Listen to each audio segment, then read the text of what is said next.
Hare Krishna, Krishna Krishna, Hare Hare, Hare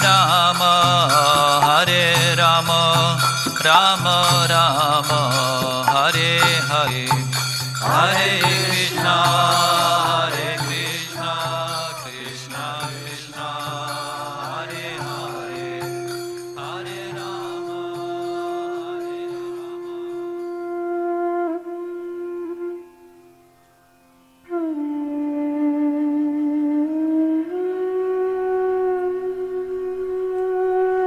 Madhya Leela, Chapter 10. My dearest friend, Lord Gauranga, you are an ocean of transcendental qualities. All glory to you, and all glory to Lord Nityananda Prabhu, the Supreme Personality, without beginning or end.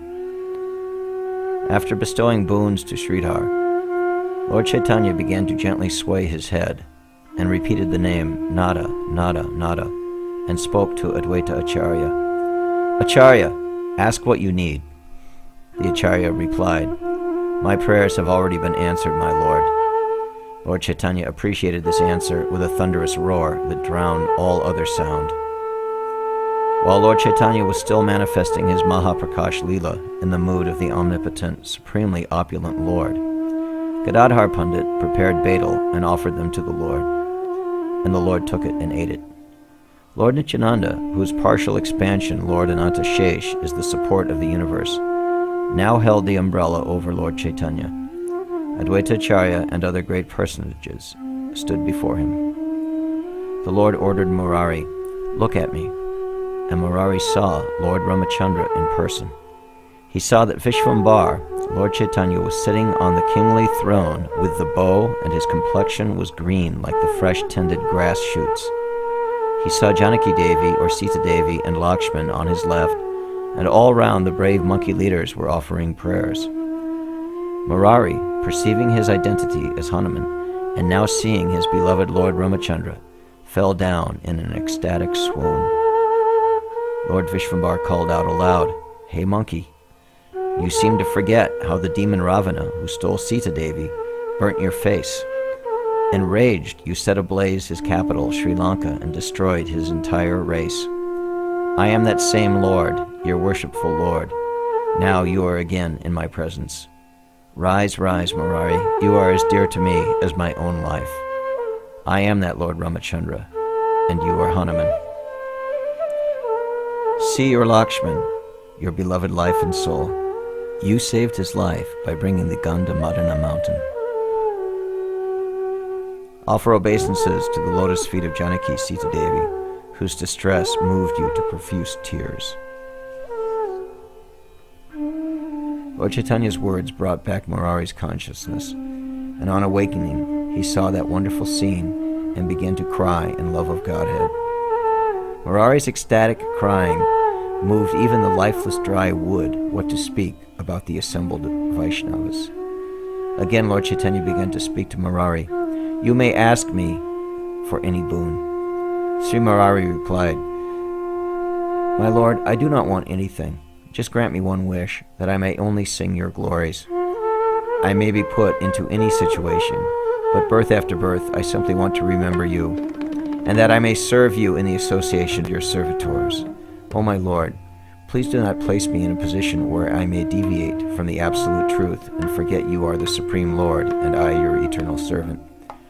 Wherever you descend, accompanied by your eternal associates, I desire to be there as your insignificant servitor. The Lord replied, so be it, so be it. I grant you this boon. Hearing this, a jubilant uproar from the devotees filled the air. All the Vaishnava devotees were naturally affectionately disposed to Murari, who was always compassionate to all living beings. Such was the purity of Murari's devotion that his presence transformed every place into a holy place of pilgrimage, as good as Vaikuntha. It is impossible to describe the greatness of Murari, for even the Supreme Lord advents for the pleasure of Murari. Lord Chaitanya then declared, all of you listen carefully, and if anyone criticizes Murari, he cannot be saved even by 1,000,000 dips in the Ganga.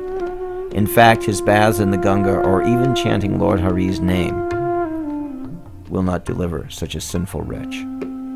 Murari, the Supreme Lord, is secretly Gupta, seated in Murari Gupta's heart. This is the special import of Murari's name. The Vaishnava devotees began to weep in ecstasy, chanting Krishna's name, seeing how Lord Chaitanya showered his mercy upon Murari. Anyone who hears the pastimes of Lord Chaitanya's extraordinary magnanimity will receive love of Godhead. While Murari and Sridhar cry in love of Godhead, being in front of the Lord, Lord Chaitanya chews on the betel pan with cracking loudness. Lord Chaitanya then turned his benign glance on Haridas and called out, "Look at me, Haridas. Your body and birth is superior to mine, and your class and caste is more elevated than mine. Although that sinful Muslim tormentor has inflicted great pain on you, yet I hesitate in my heart to punish him, for it will disturb you, knowing your compassionate nature." Listen, Haridas, when you were lashed with the whip in the different marketplaces, I took up my Sudarshan disc and descended to the earth from Vaikuntha, intending to sever the tormentors' heads. When your tormentors were trying to beat you to death, all along you were thinking for their well-being. You were unconcerned about your own pains. You had only compassion for them, and because of your merciful heart, I could not use force. My Sudarshan disc weapon was rendered impotent. I could not strike those men because you were determined to forgive them, and so I protected you from their lashes by placing my back on your back. I accepted all those lashes meant for you on my back. See the marks on my back. I am not lying. Whatever other secondary reasons there were for my descent, unable to bear your suffering, I hastened my advent to this world. My beloved Nada, Advaita Acharya, fully recognized who you are. I am totally bound by his loving devotion. Our beloved Lord Chaitanya is very proficient in expanding the glories of his devotees. He will say or do anything to glorify and protect his devotees. He will even swallow fire for his devotees and willingly become his devotees' slave. Lord Krishna recognizes only his devotees and knows nothing else. To Krishna, there is no one equal in position to his pure devotees. All those mean offenders who are antagonistic towards such pure devotees of the Lord are devoid of all good fortune. You can see from these pastimes the highly elevated position of the devotees and from the things Lord Chaitanya said to Haridas Thakur. When Haridas heard about the Lord's magnanimous deed, he fell, swooning to the ground. He lost all external consciousness and was immersed in an ocean of ecstasy. Lord Chaitanya said, wake up, and see my opulent manifestation to your heart's content." Haridas awoke, becoming externally conscious. Crying, he looked about, searching for the Lord's extraordinary manifestation. He rolled about all over the courtyard, sometimes breathing heavily, other times swooning. All the ecstatic symptoms swept over Haridas's body like a hurricane, and although the Lord tried to steady him, Haridas could not remain still. Thakur Haridas said, "O Lord Vishvambar, you are the Lord and protector of the universe. Now the responsibility of delivering a lowly fallen wretch like me rests on you, my Lord. How can I describe your transcendental glories, as I do not possess any good qualifications? I am sinful, and I am not even within the Vedic society. Just seeing me makes a person vulnerable to sin, and touching me makes one so contaminated that he must bathe immediately. How can I say anything about your divine pastimes?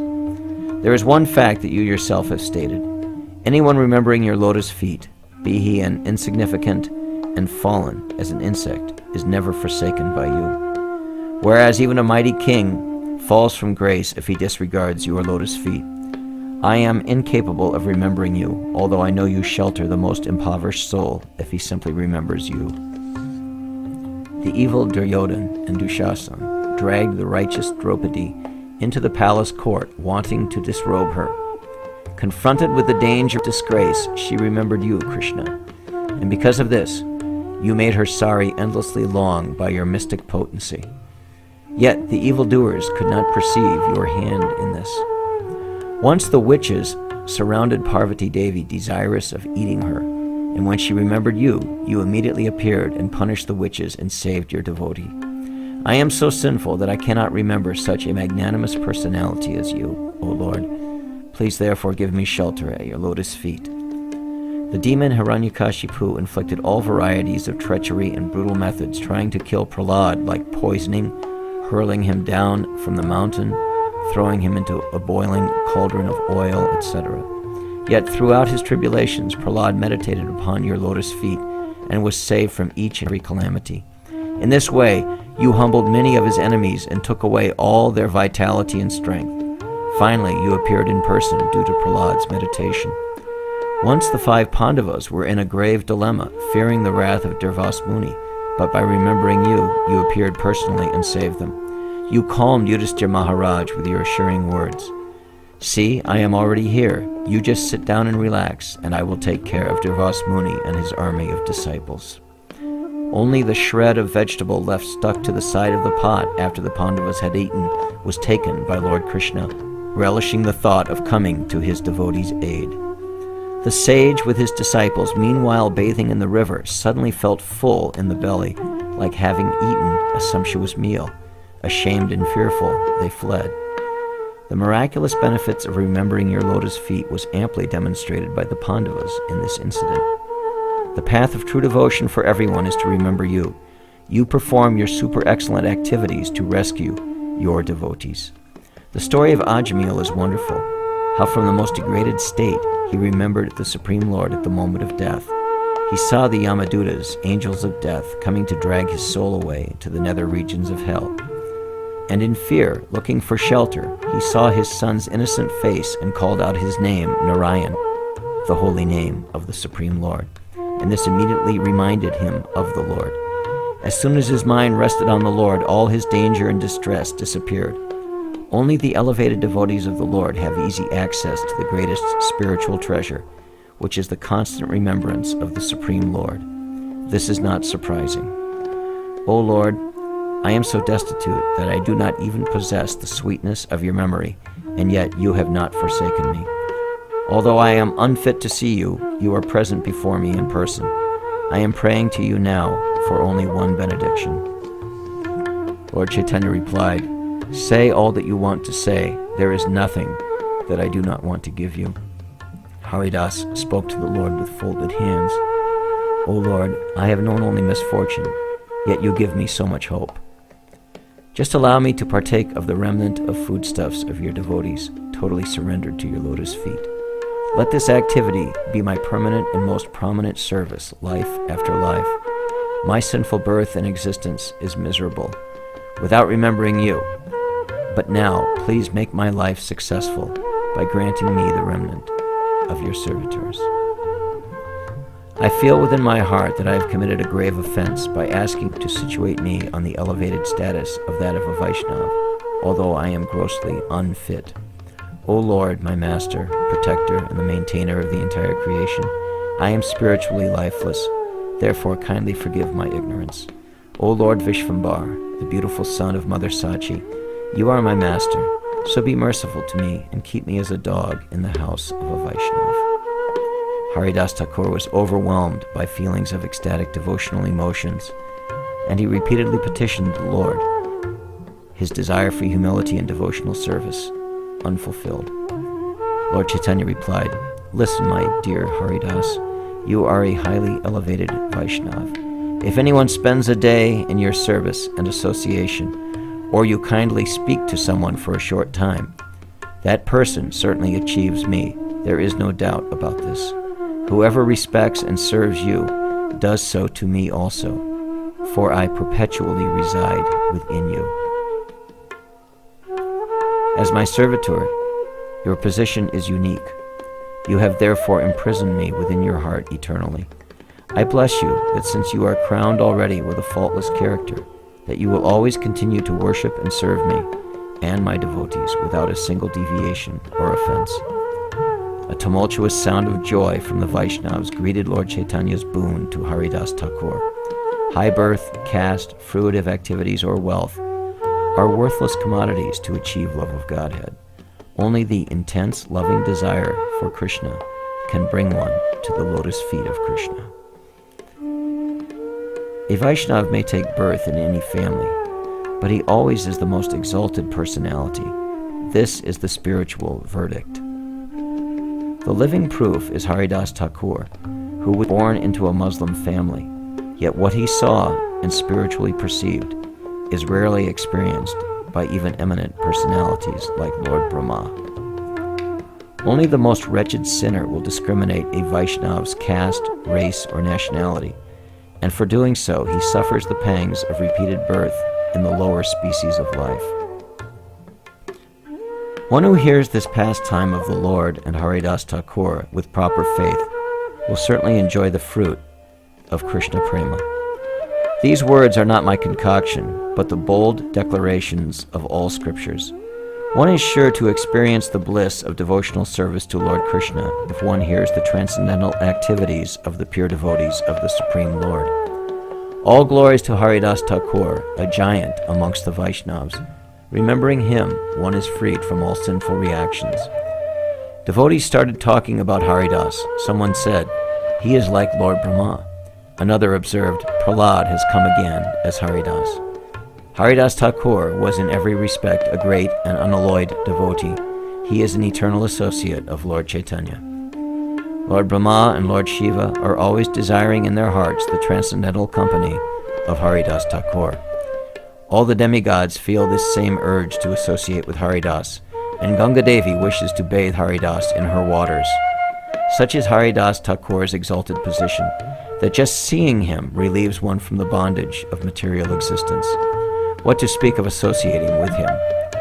Great stalwart devotees like Prahlad, who was the son of a demon, and Hanuman, who was a monkey, are considered exalted Vaishnavas. Similarly, Haridas Thakur was born in a low-caste, non-Hindu family, but is counted amongst the foremost Vaishnava devotees.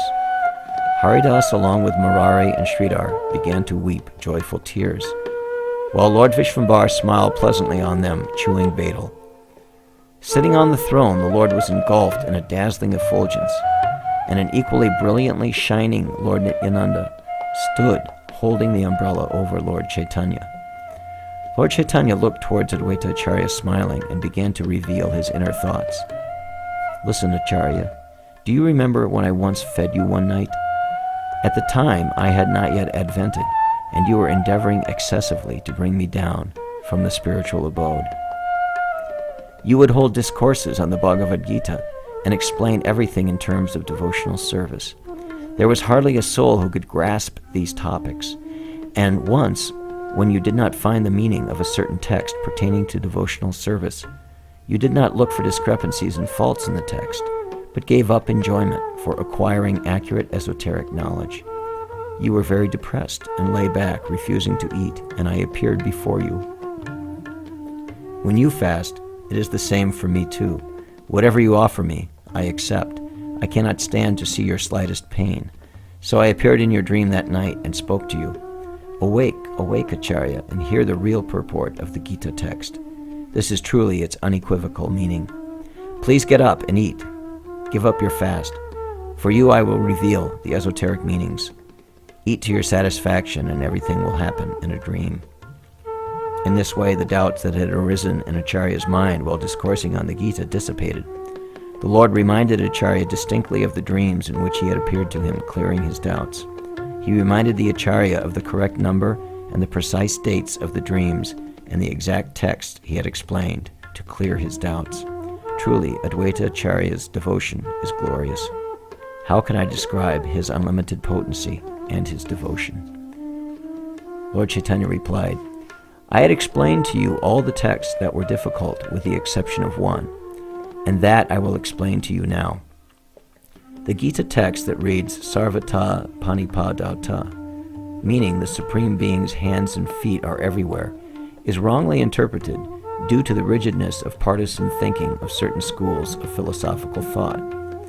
The real purport of this verse is read as Sarvatra Panipadata, meaning the Supreme Being pervades everything with his omnipotent presence. The complete Gita text reads Sarvata Panipadastat, Sarvata Kshi Kshiromukam, Sarvata Shutimal Loke, Sarvam Avritya Tishtati. Everywhere are his hands and legs, his eyes and face, and he hears everything. In this way, the Super Soul exists. I have just revealed to you the very confidential meaning of this text. Who else is there other than you who can rightly comprehend this subject matter? Advaita Acharya is a secret disciple of Lord Chaitanya, and Lord Chaitanya's explanations are his only shelter. So when Advaita Acharya heard this explanation, which was so dear to him, he was overcome with happiness, and he began to weep. He addressed the Lord, saying, I am unable to say anything. It is only my great fortune and glory that you are my Lord and Master. Advaita Acharya was merged in ecstatic bliss, seeing the wonderful potency of the Lord. One who has no faith in these spiritual explanations and such spiritual exchanges is certainly doomed to perish. Only the rare souls, the pure devotees of the Lord, can understand the spiritual dissertations of Advaita Acharya, who was personally taught by Lord Chaitanya. The instructions of the Vedas are invariably interpreted in various ways. So also, Advaita Acharya's highly esoteric explanations often found different interpretations. Who can grasp the meaning of the Acharya's dissertations that deal with such subtle spiritual matters? Undoubtedly, his words are as good as the Supreme Lord's own. The Acharya's words are like the autumn clouds. It rains in certain areas, only leaving other places dry. His words are understood by a few fortunate ones, not everyone. Advaita Acharya cannot be blamed for this, for everything depends on the person's ability to understand his words due to his piety and good fortune. Advaita Acharya's main devotional duty was to serve the lotus feet of Lord Chaitanya. This can be testified by all the Vaishnavas. And those who disregard the instructions of other Vaishnava associates of Lord Chaitanya with the excuse that they are followers of Advaita Acharya only cannot gain the Lord's favor. Those who accept Lord Chaitanya as the Lord of all the Lords, the Supreme Lord, are true followers of Acharya, and the Acharya also recognizes their service. Devotional service to the Acharya is imperishable, yet it is rendered impotent if one does not accept Lord Chaitanya as the Lord and Master of everyone, including Advaita Acharya. Ravana was a great devotee of Lord Shiva, but he did not accept the supremacy of Lord Ramachandra, who is the Lord of even Shiva. Lord Shiva was displeased with his devotee and did not receive his worship or service. So Ravana's worship was useless. Hence he and his entire race were destroyed. Lord Shiva does not convey to his devotees his personal feeling about their actions, whether good or bad. Whoever is sufficiently intelligent will understand the desire of Lord Shiva in his heart. In the same way, the followers of Advaita Acharya, not understanding the desire of their master, claim to be his disciples and criticize Lord Chaitanya.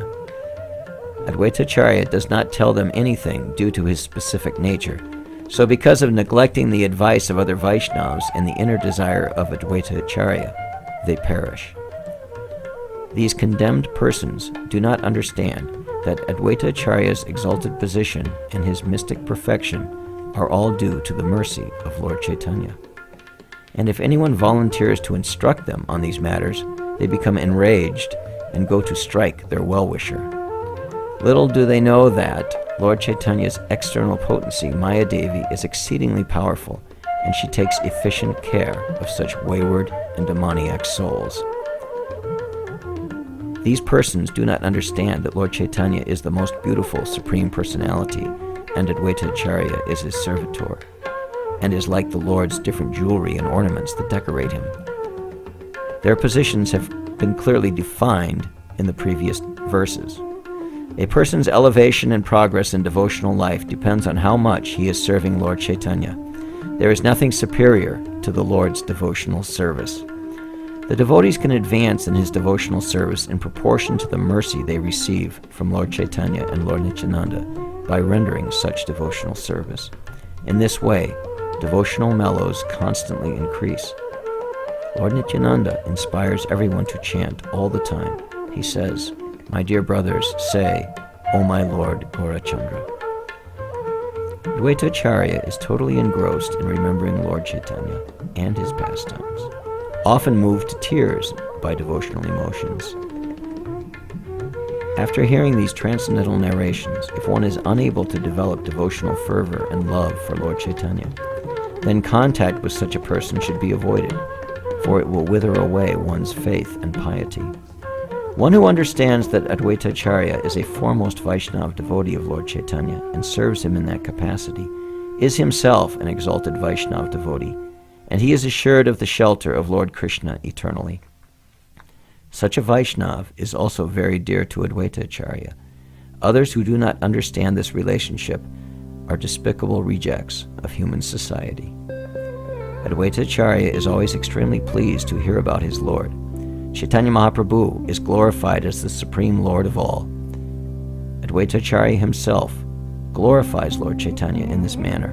There should be no doubt about this. Lord Chaitanya revealed the real purport of the Gita to the Acharya, and then hid the portals of devotional life to the non-devotees. Lord Chaitanya suddenly spoke out, lifting his arms. "Everyone, look at me. Ask any boon you desire." All the assembled devotees bubbled over with happiness, hearing the Lord's words, and they each asked a boon from the Lord. Advaita Acharya spoke first, saying, "My Lord, I only pray that you shower your grace on this ignorant and fallen soul." Someone else said, "My father opposes my devotional involvement, so grant me this, O Lord, that his heart may be transformed and he becomes a devotee." In this way, they asked for the good blessings of their dear ones, disciples, sons, wives, servants, and so on. One of them prayed, "Lord, please increase my faith in my Guru." Lord Vishvambar is the benefactor of all his devotees and fulfills all their wishes. Smiling sweetly, he granted everyone's boon. Mukunda, all this while, was behind the curtains outside the room, unable to muster sufficient courage to appear before the Lord. Mukunda is loved by all, and he also knows everyone intimately. No one could understand why he was being ignored, because when he sang, the Lord seemed to hear all the time. The Lord did not call him inside, nor did he come. The devotees felt sad about Mukunda. Srivas Pandit said to the Lord, "O Lord, what offense has Mukunda committed at your lotus feet? Mukunda is favored by you, and he is dear to all of us. Who can prevent his heart from melting hearing Mukunda's singing? He is devotionally inclined and always careful in all respects. Yet, without seeing any apparent fault in him, you have insulted him, my Lord. And if he has committed some mistake, then punish him. But why do you disown him and push away your own servant? O Lord, let him see your lordship, but he will never come in unless you call him." The Lord said, "Never speak like that to me. Do not plead to me on that wretched person's behalf. The descriptions you heard about pretenders who make a show of humility and next moment they are aggressive is in fact a correct assessment of Mukunda. None of you really know him in truth. Mukunda sometimes is a perfect figure of humility approaching me holding straw in his teeth, but the next moment he comes to strike me with an iron rod. I cannot bear to see that pretentious wretch." Speaking eloquently in Mukunda's favor, Srinivas said, "Who can understand the inconceivable workings of your energies? We never noticed anything offensive in Mukunda's character, and the shelter of your lotus feet is witness to his innocence." Lord Chaitanya commented, "That spineless wretch will vociferously agree to all philosophical views to suit the company he is in. When he reads the Yoga Vashishta with Advaita Acharya, he favors the impersonal Mayavadi philosophy. In the company of Vaishnavas, he pretends to be a Vaishnava singing and dancing with perfect humility. Again, when he goes and joins another Sampradaya, there he rejects devotional service and flays the process of bhakti with aggressive criticism. One who claims that there is some process which is higher than devotional service factually strikes me with an iron rod. He commits a serious offense to the path of devotional service, and so I cannot see his face." Mukunda heard everything standing outside and heard that he will not be allowed to see Lord Chaitanya. Previously, on his Guru's request, Mukunda did not accept the process of devotional service, and Lord Chaitanya, with his inconceivable mystic potency, could know all this. So Mukunda, a pure devotee of the Lord, contemplated, "There is no reason to remain alive any longer. I shall finish off this sinful body of mine. I do not know for how long I can go on." Mukunda spoke up aloud, "Please hear me, Srivas Thakur. Tell me, will I ever see my Lord Chaitanya again?" He broke down and wept bitterly. Mukunda's condition touched the compassionate hearts of the Vaishnavas. The Lord replied, Let him go through another 10 million births, and he then can certainly see me." When Mukunda heard this promise from the Lord's own mouth, he was overtaken by tremendous joy and stood drenched in tears, repeating, "I will get, I will get." Mukunda, Lord Chaitanya's servitor, danced like a madman in ecstatic love of God. The Lord's assurance that he will see him made him dance. When Lord Chaitanya saw Mukunda dancing, he laughed and ordered, "Bring him here immediately." The Vaishnava devotees eagerly informed Mukunda to come quickly to the Lord's presence, but Mukunda did not hear anything. He was completely submerged in ecstasy. Lord Chaitanya said, "O Mukunda, your offenses are destroyed. Come see me and receive my blessings." The devotees went and quickly brought Mukunda in front of the Lord. Mukunda fell to the ground, seeing the opulent appearance of the Lord. The Lord spoke, get up, my dear Mukunda. All your offenses have been exonerated. You lost your wealth of devotion by wrong association, but now again, by your loving devotion, you have conquered and indebted me. I said to you that after 10 million births, you will have your desire to see me fulfilled. You immediately pushed away all previous doubts and offenses. You had full faith in the infallibility of my words. Thus you have bound me eternally in your heart with the bonds of loving devotion. You are my singer, and you shall remain with me. All this time I was cutting jokes with you because of our intimacy. And if perchance you really commit millions of offenses, then I do not consider them to be offenses, because you are eternally my dearly beloved associate. Your body is 100% imbued with loving devotion to me. I perpetually reside on your tongue. Mukunda heard Lord Chaitanya's reassuring words. They moved him to tears, and he felt apathy towards himself. Condemning himself, he said, "I am so degraded. I know nothing about devotional service. How can a faithless fool like me experience the bliss of devotion just by seeing you?" Duryodhana could easily see your universal form, whereas scholars study through all the scriptures in order to just perceive that same form. Yet Duryodhana and his entire family was stamped out because he lacked the slightest devotion. Therefore, without possessing the proper devotional attitude, how can I experience bliss, even if I see you, my Lord? When you went to rescue Rukmini Devi on her request from the protection of many powerful kings who saw you approach mounted on your bird carrier Garuda, they saw your noble kingly bearing and an effulgent form. Your devotees, like Lord Brahma, desire in meditation to see this effulgent form as you appeared in the Vidarbha kingdom.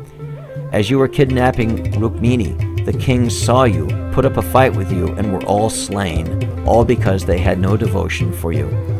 When you appeared from the waters of the causal ocean in the form of a boar and picked up the earth from the waters between your tusks, the demon Hiranyaksha saw this extraordinary, brilliant form. The demigods are praying to you to see this wonderful form, but Hiranyaksha was killed by you because he was a demon and had no love and devotion to you. His brother saw your terrible and mighty form of half man and half lion that is rarely seen by anyone, whose breast is the resting place of Mother Lakshmi, your eternal consort. This wonderful form of Narasimha, unparalleled in the entire creation, was seen by Hiranyakashipu, but his life was squashed with ease by you, because he was a gross materialist, a non-devotee. O Lord, I have no devotional feelings, yet strangely I am still alive. It is a wonder my head has not been severed due to my previous sins. Kubja, the hunchback maidservant of Mathura, the wives of the sacrificial Brahmin priests of Vrindavan, the noble ladies of the palace in Mathura, the garland maker Sudam, all of them were elevated to the blissful state of loving devotional service to you. And Kamsa, the king of Mathura, at the same time saw you but was killed.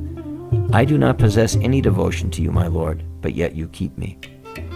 Lord Anantashesh, that extremely powerful personality, holds this immense cosmic creation with great pleasure, only because of his devotion to you. The universe sits on just one of his many hundreds of hoods, like an insignificant drop of water, while he is submerged in the ecstatic pastime of glorifying you. Although he himself is without support or foundation, he is the support and sustainer of everyone.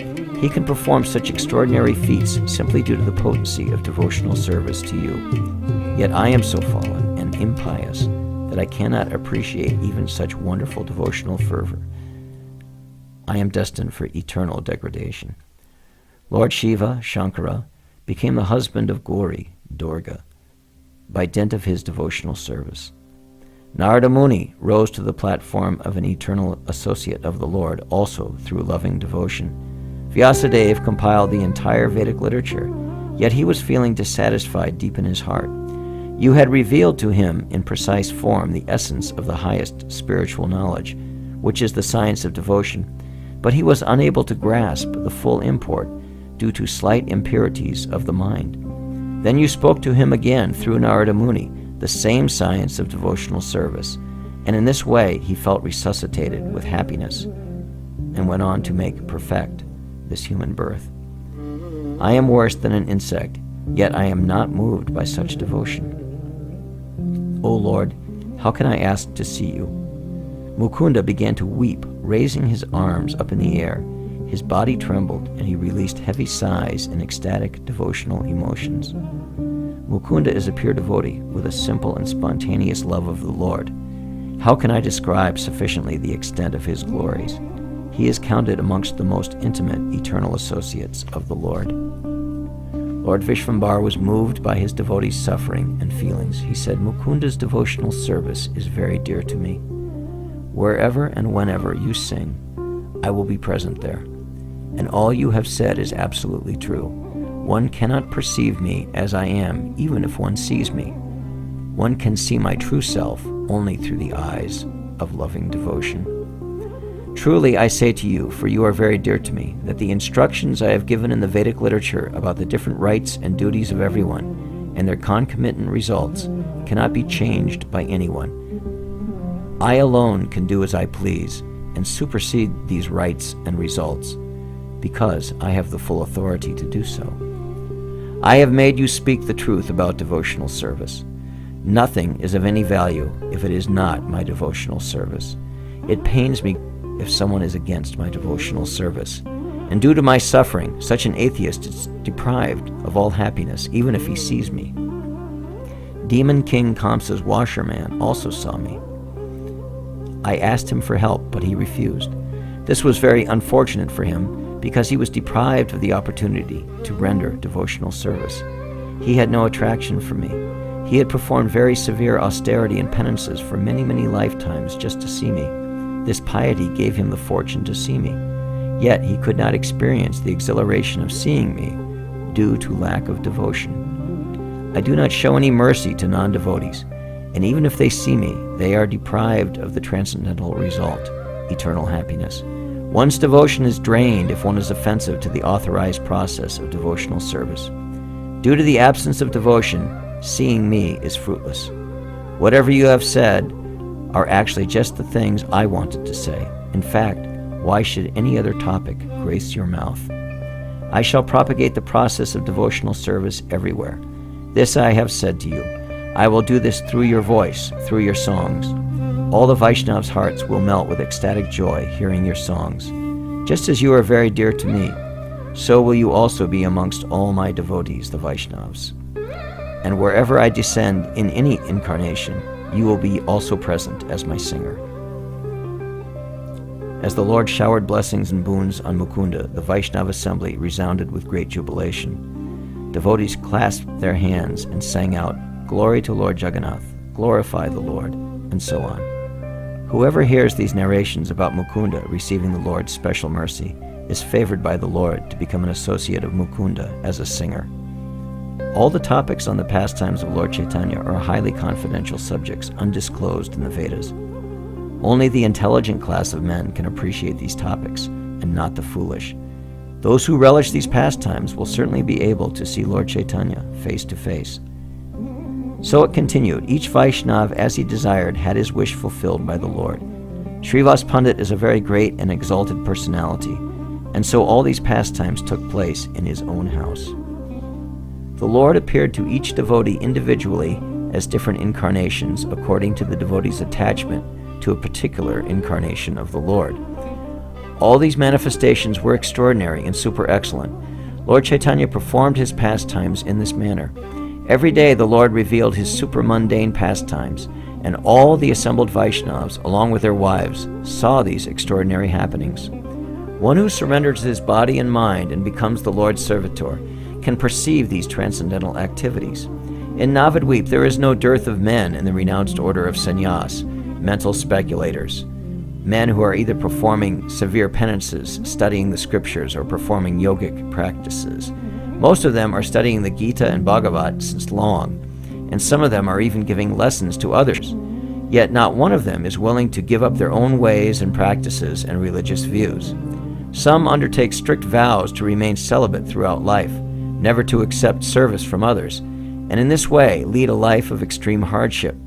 The intelligence of these persons was covered over by false ego to such an extent that none of them could perceive the descent of Vaikuntha to Srivas Pandit's residence and the spiritual bliss emanating from there. That which was seen and experienced by the servants and maidservants in Srivas Pandit's house is unknown to even scholars well versed in all the scriptures. The wonderful boon Murari Gupta's servant received went unnoticed by those who shaved their heads to exhibit renunciation.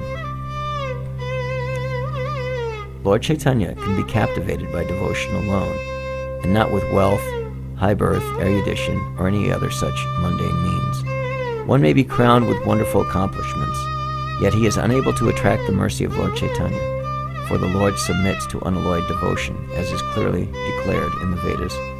So in Navadvip, all the great scholars and pundits were unaware of these extraordinary happenings. Those who are sinful are like a lake without water, where beauty is absent. How can the living beings otherwise be deprived of the spiritual bliss of experiencing these pastimes?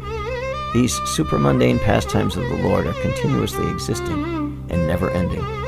The Vedas describe them as sometimes manifest and at other times unmanifest. Lord Chaitanya's pastimes are being performed even now. Whoever is blessed by the Lord to see can see, others cannot see. The Lord appeared to his different devotees in the particular incarnation the devotees worshipped him. He personally taught them about his supreme absolute position and that he is the source of everything and everyone. This knowledge was then later transmitted to posterity. The Lord said, "In every birth you have received my association. Your servants and disciples will thus also see my pastimes through you." The Lord then distributed the garlands that graced his breast, and all were blessed to receive the chewed remnant of the Lord's betel. The devotees were caught up in the wave of ecstatic joy as they munched on the radiant moon-like Lord's remnant. The remnant of the Lord's food, pious and fortunate Narayani. He gave this innocent little niece of Srivas Pandit, his brother's daughter, his remnant. She ate the Lord's remnant with joy and relish, and the Vaishnavas blessed her, saying that she was the most fortunate, since she could serve the Supreme Lord Narayan directly at such a young age. After Narayani had eaten, Lord Chaitanya said, "Narayani, let me hear you cry for Krishna in great ecstasy." Such is the influence of Lord Chaitanya's words that she immediately called out, "Krishna, Krishna," and began to weep. Thus the pastime came to be known to all the Vaishnavas for all times, and she became famous as Narayani, who ate Lord Chaitanya's remnant. As the devotees were beckoned by the Lord, they hastened to his presence. All these pastimes of Lord Chaitanya that are being narrated are transcendental. If one does not have faith in them, then his future is dark. Lord Chaitanya is very close and dear to Advaita Acharya. This relationship makes Advaita Acharya glorious. And Lord Nityananda is very close and dear to Lord Chaitanya. These glories of Lord Nityananda are sung in all the Vedic literatures. If one does not recognize his identity as a devotee of Lord Chaitanya, though he may be respected by the whole world, he is worth no more than a straw to the learned Vaishnava assembly. Lord Nityananda introduced himself saying, "I am Lord Chaitanya's servant." He is always in this mood of a servitor, and only by his mercy one develops love for Lord Chaitanya. All detriments in spiritual life are overcome by worshipping Lord Nityananda. The greatest hope I always cherish in my heart is that Lord Chaitanya is the Lord of my life. O Lord Chaitanya, kindly offer me the shelter of the lotus feet of Lord Nityananda, who, as Lord Anatashesh, is holding this universe. I am able to sing the glorious life and pastimes of Lord Chaitanya out of my love and attachment for Lord Balaram.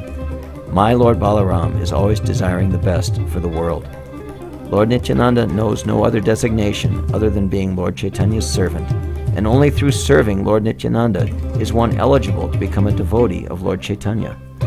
As by Lord Nityananda's grace I can know Lord Chaitanya in truth, similarly, to fully comprehend the truth about devotional service, one must receive the blessings of Lord Nityananda. Lord Nityananda is very dear to all the Vaishnava devotees. Everyone can receive from Lord Nityananda entry into the path of devotional service. Somehow, if by chance someone disregards Lord Nityananda, then Lord Chaitanya himself condemns him to eternal suffering. The full glory of Lord Nityananda is very rarely known. Even the great yogi and exalted Vaishnava, Lord Shiva, does not know his unlimited potencies. One who is not offensive and critical of others, who chants Krishna's holy name always, will soon be able to captivate with his love the uncontrollable and invisible Lord Chaitanya. The scriptures instruct that spiritual goals are unattainable because of criticism of others. The religion expounded by Bhagavat is to respect everyone. These narrations of the Madhya khanda are like nectar, but to an atheist they taste bitter. If one has a bitter taste eating sweets, then he is truly unfortunate and sick, and that does not really change the taste of sweets to one of bitterness. Similarly, if one cannot relish the nectarian pastimes of Lord Chaitanya, then that is his great misfortune. A person, even though in the renounced order of sannyas, will enter into countless cycle of births of total ignorance if he is offensive to Lord Chaitanya. Whereas a bird, who even without proper spiritual knowledge sings the name of Lord Chaitanya, will enter the Lord's eternal abode. All glory to Lord Gaurachandra, the life of Lord Nityananda. Kindly make your beloved Lord Nityananda my life and soul. I offer my obeisances at the lotus feet of all your associates with whom you perform so many pleasurable pastimes. Lord Sri Krishna Chaitanya and Lord Nityananda are my life and soul. I, Vrindavan Das, offer this song to their lotus feet.